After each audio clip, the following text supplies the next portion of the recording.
coaches. What if we Of have the, thunderstorms tonight?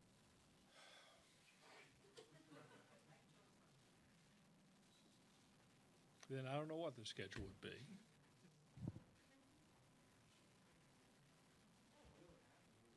We are scheduled to have an 11 a.m. press Actually, you know conference. what? I know exactly what I don't know what time it would be. We have a game and then bring Jay Johnson in to talk right now for the players. They've had one of those situations before where they were on Sunday. Most of the deals. You want guys to know all that stuff. I'm just another one for the guy. Do you know what year that was? No, they all run together. I don't know that round. What's the finals? This bracket?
Turn off your cell phones. This is our 13th time I've reminded you, no video in here. And the process, of course, is that we will have a statement from Coach Holliday, questions for the players, and then we'll excuse them. Ask for a mic, and we'll get it to you from Suzanne or Jill as soon as possible.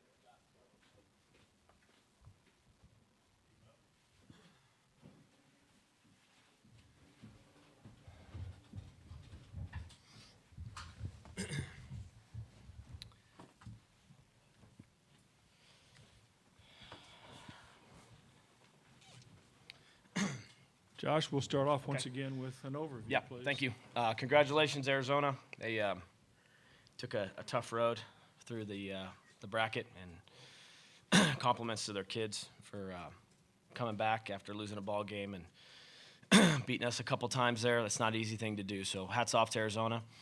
I really just want to celebrate my team. What an amazing accomplishment for us. When you think about, I don't think since 1990 has Oklahoma State played this deep into the College World Series. That's a long time ago. And 26 years, is that right? I'm not great with math. Yeah, 26, right? There you go. I think the thing that at the end of the year, I don't know how you prepared to have this press conference or the message because I didn't anticipate losing, but what an amazing collection of kids. To bring us here, to bring our fans here, to bring our alumni together, to make OSU baseball something special that people are celebrating and rallying around. To do it in the way that we did, by taking on great challenges, overcoming adversity, with a gritty, tough bunch of kids, they should be celebrated. And I'm so grateful they're here. I kind of get grossed out in these press conferences when coaches sit up here and tell you how smart they are and what a great job they've done to get their team here. These kids brought us here. They brought us here. Thomas Hatch brought us here. Corey Hassel brought us here. Trey Cobb, Donovan Wald, I could go down the list. These kids brought Oklahoma State to the College World Series. And they did it with unity. They did it with class. They did it with pride. And they just are really special. And I'm just going to – the only thing that's going to change is we don't get to go to practice tomorrow or get ready for one more 3-game series or share one more meal. But our relationships and what we've accomplished as a group and the impression they've left at our school, and more importantly for us as a program as we try to grow into consistently great, these kids took the biggest step and the toughest one. The only one left was to win the whole thing. So I just want to celebrate them, thank them, thank the people who have cared for them in school, in the weight room, academic center, that have fed them, that have given them this chance, have given us a chance to be together for this long and play up until the final game. So other than that, I'm not capable of probably putting a whole lot more together for you because I need to spend some time with them and to properly thank them. But this is a celebration of a special team and a wonderful bunch of kids. And many of you who follow college baseball closely, you didn't give us a shot, and rightfully so.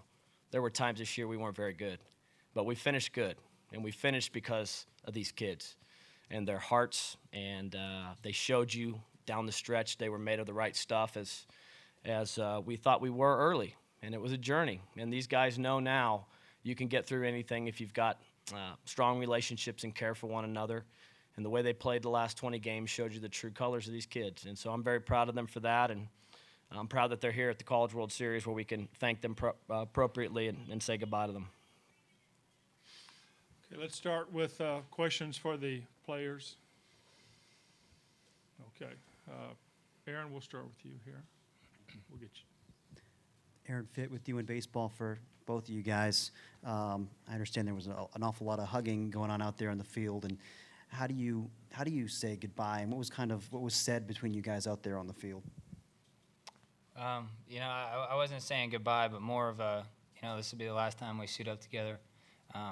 These are all my best friends, and I'm gonna look forward to continuing our relationship. You know, on past this. This is just baseball. It's just a game, and you know, I was just thanking them for loving me as much as I love them, and just having such a great brotherhood. And you know, I'm just so proud of every one of those guys, from the freshmen all the way up to the seniors, the way they played. Just the brotherhood that we have is incredible, and just out there thinking how cool it was that we're not just going to be a team, that's going to be a brotherhood forever because we were a team. We have that, and then we also have this that's going to bond us forever, not only personally, but with the university and with our fans. They'll always think of this team, and the tightness, and it's unbelievable. It's hard not to tear up out there, and you're hugging like your best friends. But it was a heck of a season. I couldn't ask for anything more. Okay, Mike. Mike Lanana, Baseball America. For both players, what did it take for you guys just to get to this point, to come on hot like you guys did at the end of the season? And what are you going to remember most from this run and from this Omaha experience? Trey, you start. A lot of days in the hotel in South Carolina. The pitching was incredible. The hitting was so timely and so clutch. We didn't trail until the 2 games we lost, and you could feel that you'd get up 1-0 and you felt like it was 10-0. It was incredible. And just how tight that we've gotten. We were tight all year, obviously, but this last month has been really special. Corey? I just thought that the way that we came together and trusted it, because our last 2 games in the Big 12 tournament were obviously disheartening, and we never let that affect us. We knew we played well enough to go somewhere for a regional, and we came together and we got better, and we trusted the process, and it all came together at the right time. And ultimately, I believe that's all you got to do, is just trust it and have love for one another, and never get down, because you're never out of the fight. And we showed that multiple times. No matter how far we got knocked down, those last 2 games in Big 12 tournament, we came right back. And ultimately, I didn't believe that there was anybody that could beat us, and I believe that today. I believe that yesterday, and all through the postseason. And I still believe that. I felt like we made some mistakes, but I'm just so proud. Once again, like I said, of how we responded and how we kept playing no matter what. We all love each other, and I'm so humbled to put on this uniform. Okay, next question, John. John Niatawa with the Omaha World Herald. Corey, just what did you see from Dahlbeck, just trying to attack him, and how did he make any adjustments since Monday Monday? Like, what was there any difference, I guess, that you saw from him? Just kind of contrast what you saw Monday and then today. I thought he did a really good job of controlling counts. He never got into 3-0. It seemed like he didn't walk a lot of people, and then he didn't really need to make a whole lot of adjustments. He could throw any pitch, at any time. There's not really anything that we could pinpoint that he was doing real well. For my at bats, he worked me in and then out, and then he just kept mixing. He mixed really well. That kid's an unbelievable player. He's a great baseball player, and got a lot of respect for him and Arizona. They played very well. But, he just went out, made pitches, and I guess that's just how it goes sometimes. Any other questions for the student athletes? Okay, men, thank you. Congratulations on a great season. Now questions for Coach Holliday. John, we'll start with you. Josh, the last time you were here, 99, I guess, as a player, you were sitting where these guys were sitting. Yeah. I think I was in the press conference. You had some of the same sentiments then that they had today and that you have now. Can you kind of recap the last, 4 years where you've gone from I've got to get this program back to from where you had it before as a player to where it is now? Yeah. Well, it starts with the kids, and I think it starts when 2 or 3 of them fall in love with Oklahoma State, and then it starts with a group, maybe a particular group of recruits that comes in that starts to get some leadership from those kids. And I think over the last 4 years, that process of passion for your school, bringing in new people and welcoming them in, having a common belief system about what this is really about, which for us was to be great at everything we did, school, life, baseball, how we treat people. And then they look around and they see kids like Corey, 4 years, Trey Cobb, 3 years, first commitment to our staff when we were hired. Donovan, who, in my opinion, is one of the most important players at OSU in the last 26 years. Kids that have a love for their program that makes them play proud. And then it spreads because now it's not just, well, that's where I'm going to school. Now I played Oklahoma State, and that means something to me. And then they stay for their senior year because they looked at the opportunity to turn pro and decided this was an experience they weren't willing to turn the page on. And then that cumulative effect of that many people feeling passionate about your team led us here. And that's something that, as you watch it evolve and happen, many of those things occur without you knowing, but it's a collective love for the kids and for playing here and a pride in wearing our uniform. And they recaptured that, and they did it by caring about each other. We as coaches tried to show them the way of life and why you go to college to grow, but also educate them on our history, because I think that lets them know it's okay to believe we can go there because we've done it before, we belong there. And but getting here is not easy, and they brought us back. So I give the kids so much credit for their love for their program and for sticking together and for being tough and just overcoming. Like I said, we had some ups and downs this year, and at times we're not a team you would pick to be here. Aaron, you picked us, so I remember that. But we were that team. We were hard to figure out at times. We just had our ups and downs, but the kids never quit on what they had invested in. They were so invested they wouldn't stop. And I guess that's how we got here. The amount that they'd put in every single day, the bank was too full of care to just let it go. And that's how we got here. Smartest guy in the room, Aaron Fitt. Coach, you've been a part of some other programs that have kind of gotten over this hump to Omaha for the first time. Yeah. Or first time in a while anyway, in some cases. How important is that going forward? I mean, does it make it easier to get back here measurably, do you think, once you've gotten over that hump the first time? I think it can help in so many ways. The excitement about what you're doing, the interest of other potential players to want to come join you, the building of a fan base, the value, importance, etc., excitement about what you do, it grows. I think that attracts great energy, and with great energy comes other positive things. I think depending on the age of your team, to get it back into the program's DNA after it's been gone for so long, that's important. It's now in there again, right? So it circulates in the locker room. There are stories that can be told now, and the kids can reflect on what it takes. And yeah, I think all of it has tremendous value. But it literally is like starting over every year, and it is. And so yes, it can help, and it can help in many, many ways.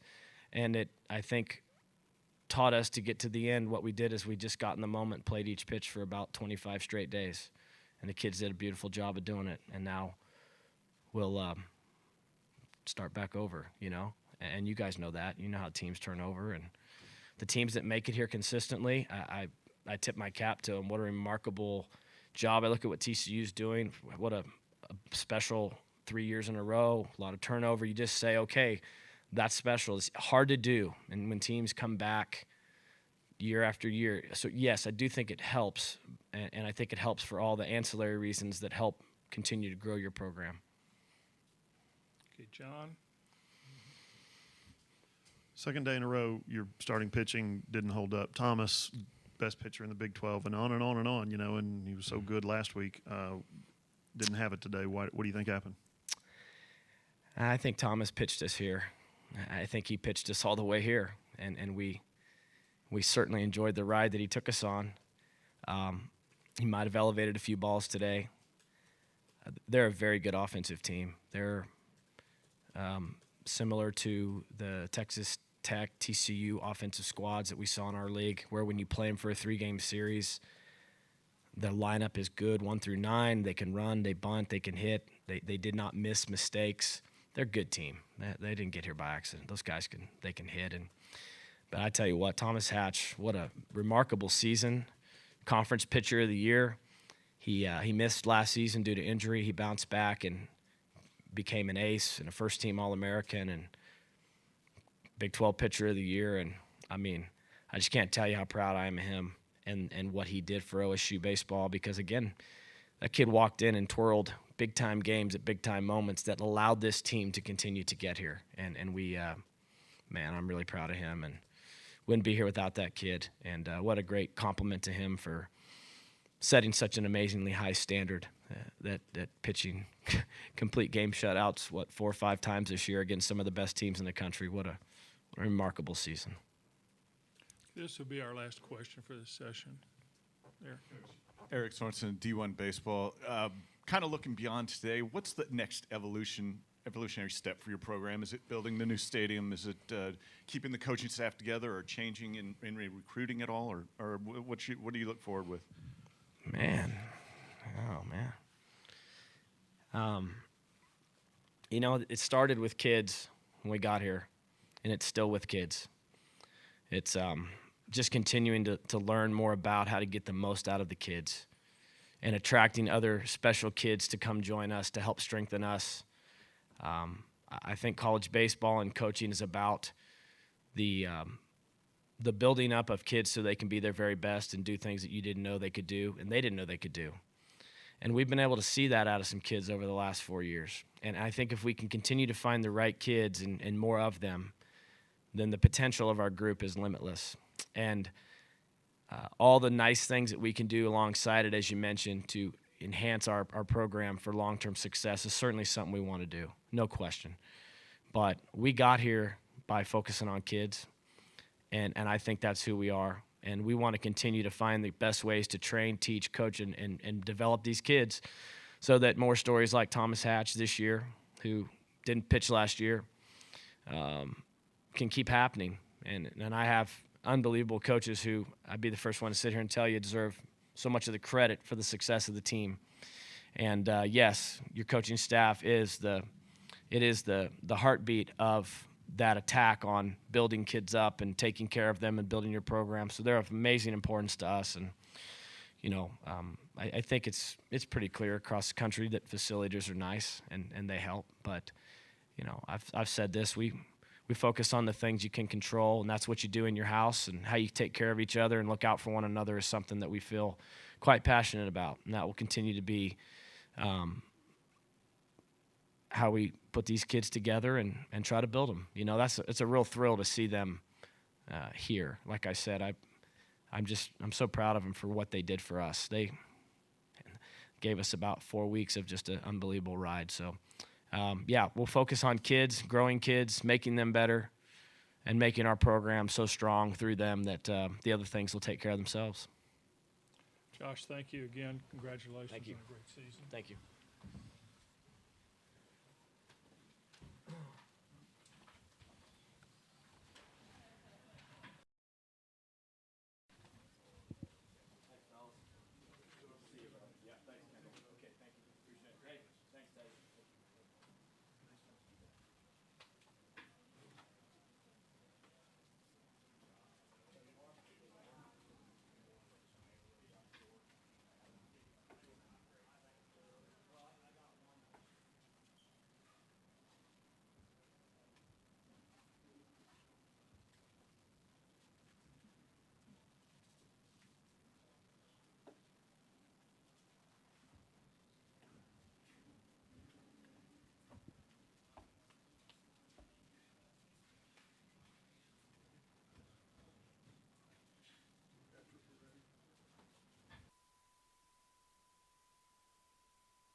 Thank you.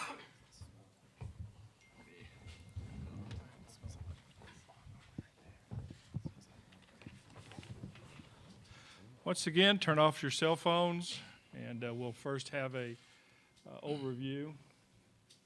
Even if it's mom calling, you got to turn it off. Got it. Overview from Coach Johnson. Wow, I'm very proud of these guys. First off, would like to congratulate Coach Holliday and Oklahoma State, true championship caliber team, especially that pitching staff on the mound. That program is on a great trajectory for where they want it to go, and I don't think you've seen the last of the Cowboys here in Omaha. Wow. These three guys sitting next to me epitomize what our team is. They're team first guys, elite human beings. And then, you know, when you talk about playing good baseball, I look at Bob, and what he's done on the mound is borderline legendary here in the postseason. And then I don't think there's a better defensive shortstop in the country right now than Lewis Boyd, holding that down and anchoring it down. And then Zach Gibbons was put on the planet to hit with runners in scoring position. And Monday, let's go. That's right. Okay, questions for the student athletes, please. Somebody. Kendall. Kendall Rogers, D1 Baseball. This can be for any of the players, but you know, looking at the whole season, this postseason run, what was it about the staff's Jay and the staff's vision that kind of helped you guys become what you are as a team right now? Just getting to this point in his first season. Lewis, you start, please. I think it's just the one game at a time mentality. We play every game like a Super Bowl. We stay together as a team, and everybody just believes in one another. And we're going into Monday really confident, really tight group of people, and we're excited to get going. Bobby? I mean, it's pretty much that simple. You know, every game's a Super Bowl, and that's how we play. Zach? They said it best. Every game's a Super Bowl, honestly. That's, you know, how we play baseball.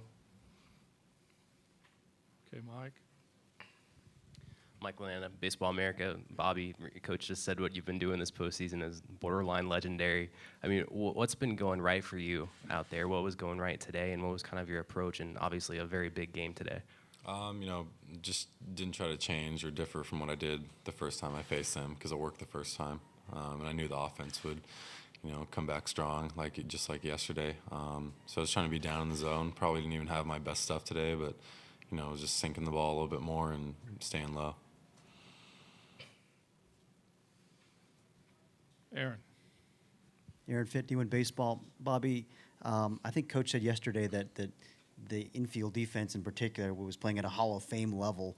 I mean, the plays that those guys, especially in the middle, are making behind you. I mean, have you seen defense better than that from anybody in your career? I mean, it seems like it's incredible every play they're making. Yeah, yeah. I mean, it all starts with the positioning, and then these guys being in the right spot and, you know, getting their first steps. You know, they're pretty perfect this postseason.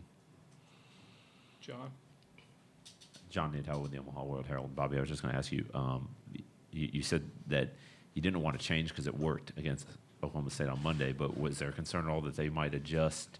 Maybe they'd seen you know, just a few days ago, that they might have a different plan of attack and that you'd have to tweak, or I guess how did you approach that aspect knowing that they had seen you before? Well, I mean, I didn't strike out as many of them, so I mean, they were kind of on some pitches that they weren't on the first game, and you know, they hit the ball hard. You know, for the most part, just right at our guys. So, you know, they did a good job. You know, putting together at bats and hitting the ball hard. We just were in the right spot. Okay, Mike again. We'll get you, Michael. For any of the players, you know, some of you have mentioned just, you know, before the season, people picking you to pick 10th or 11th in the Pac-12 and some of the doubts throughout the year. You know, how satisfying is it for you guys now to obviously be in the finals, to get this win today, and to get to this point, one of the last two teams standing? Lewis? It feels amazing, you know, and we've kind of played that role all year where we're the underdog, and we've totally embraced that. And whether or not we're the underdog going into Monday, it doesn't matter. It's just another game, and we're playing the game of baseball, and we're going to play it well. Bobby. I wouldn't use the word satisfied just yet, just because the season's not over. But it feels pretty good. Zach. Like Lewis said, we were the underdog, but I feel like that's been how we are all year, going out and grinding and, playing competitive baseball for 9 innings. Okay, Michael. Yeah, hi, Michael Lev with the Arizona Daily Star. Bobby, pitching in high Corbett Field, pitching here, you can pitch to contact and rely on your defense, and that was especially the case today while you were in the game and after you left. The guy next to you, his uniform's all dirty. What is it like as a pitcher when you know that the guys behind you are going to make really good plays on defense? It feels great. You don't feel like you have to be perfect. You can, just get after it and compete, and they hit the ball hard. They're going to make plays, and Gibby's been great in right field all year, making that sliding catch he makes 4 times a game. It feels like, but yeah, I mean, just it's pretty much the same as pitching high Corbett. Ball probably flies a little bit better, at Arizona. The wind's always blown in here. Okay. Aaron. Zach, having seen Hatch earlier this week and as good as he was, did that help you getting him a second time? Did you guys have a better, a plan of attack against him this time, do you think? I think, honestly, we just stuck with what we did yesterday. Getting our foot down, moving the ball back, letting it get deep, and, putting a good swing up the middle. I feel like if you swing for up the middle, you're going to get a lot of hits there. Okay, I have time for one more question. We'll go back here with Michael. They had a little rally going in the 9th inning there, Lewis, and guy hit a really hard ground ball to your left. Can you just walk us through that play and just talk about what it's like when you leave a game with a uniform that's so dirty, what that means? That's kind of used to rate my play based on the amount of dirt I got on my jersey when I was younger. So happy to have it really dirty today, and made a good pitch and got the ground ball that we needed. I was happy that I was able to get to it and didn't have to make Eggy stretch too much this time. So that was a relief. Congratulations, men. We'll see you Monday. Thank you. Now I have questions for Coach Johnson. Start up here with Jim. Jim Callis from MLB.com. Coach, could you just expand a little bit about what Bobby's done down the stretch here? I mean, a guy who comes into the season, one of the highest, regarded hitters in the country, opens the year in a relief role, and started, I guess, a little bit of midseason, moved in the rotation full-time down the stretch, and it seems like the guy has gotten it done time and time again, no matter what the situation is. No question about it that he's a high-profile player, as you mentioned, and sometimes that junior year, draft year can be tricky for guys. And I think what was interesting about this year, I mean, he has been the marked man in our lineup from an offensive standpoint. Nobody knew who Cody Raymer was. Nobody knew who Ryan Aguilar was. So Bobby, on the outset, was getting pitched extremely tough and got off to a little bit of a tough start.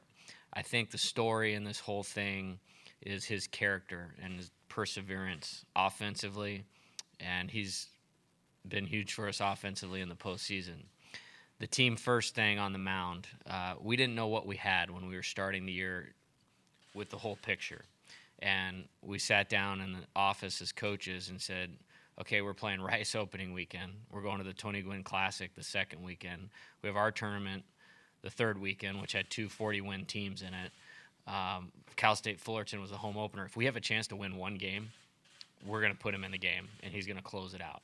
And his ability to finish games in that early part of the season helped this team develop a lot of confidence, and that cannot be understated. Then we I wouldn't call it a tipping point, but we got swept at Utah, and part of it was he was sick, and we couldn't close him, and we ended up blowing 3 leads, and we led for 24 of the 27 innings of that series and got swept.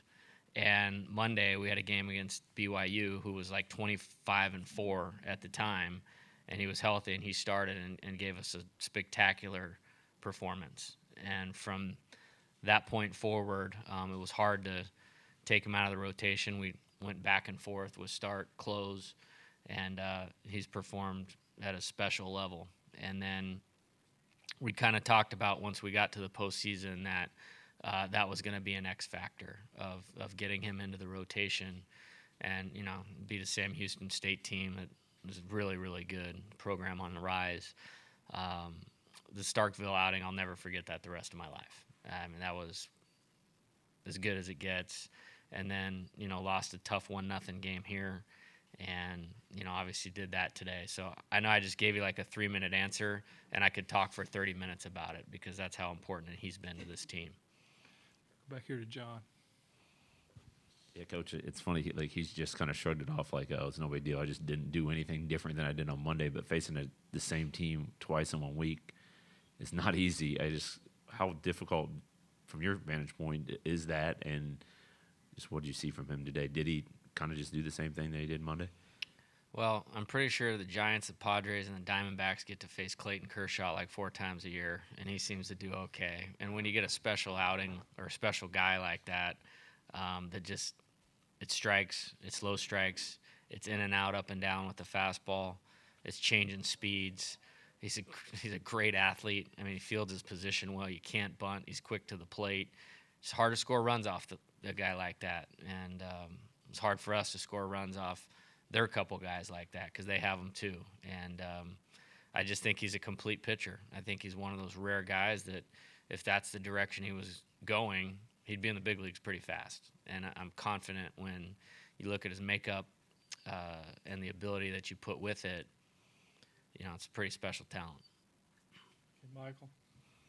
Jay, Bobby just said that he doesn't feel satisfied as of yet. And talking to some of the players in the locker room, they were saying kind of the same thing, that this isn't over yet. And the celebration on the field was relatively subdued compared to some previous ones.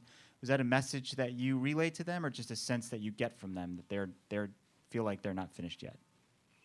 I think the sense I get, and if you were to say, okay, what's the pressure or the consequence or the circumstance of what we're doing, is we love being together, and they love being together, and we would want to keep going as long as we possibly can. Yeah, the competitive side to it, and I'd walk down an alley with those guys at 2 a.m. at the roughest part of the world, and we're going to come out of it fine. And so I think speaking to their character, that doesn't surprise me at all. And they need to enjoy this tonight in terms of having a good dinner, rest, drink water, and then we'll get ready to roll tomorrow with a great training session. And I'm not shocked at all to hear that being their response. Okay, Aaron, this will be our last question. Coach, I don't think any team all year has hit Hatch like that. I mean, and you saw him, he shut you down earlier in the week. And what was the difference this time? I mean, did you change anything about the way you attacked him based on previous look? We didn't face him, actually. Santa Barbara. Yeah, that's okay. But I watched the Nebraska game in the regional. I watched the South Carolina game in the super regional. I watched what he did to Santa Barbara the other day. And it was, we knew we had our hands full. And you had to hope he was going to be a little bit off, and I think he was. With that being said, all the credit goes to our hitters in this. We put together a plan of attack, and they did not deviate for 1 second. And the 2-strike at bats and the hits with runners in scoring position was total plate discipline and total commitment to what they wanted to do. And that's how it has to go against a guy like that. I didn't know how the game was going to go. If it was going to be we were going to be able to maybe ambush him like that. If it was going to be we're going to have to grind him out early and hopefully he got tired. I knew the 2 guys on the back end were good. And so for us to be successful today, we needed to find a way to get him out of the game, and it was the perfect formula. Okay, we'll have more questions for Coach at 11 o'clock tomorrow with a couple of players also, and also the winner of this game coming up. So congratulations. Thanks, Bill.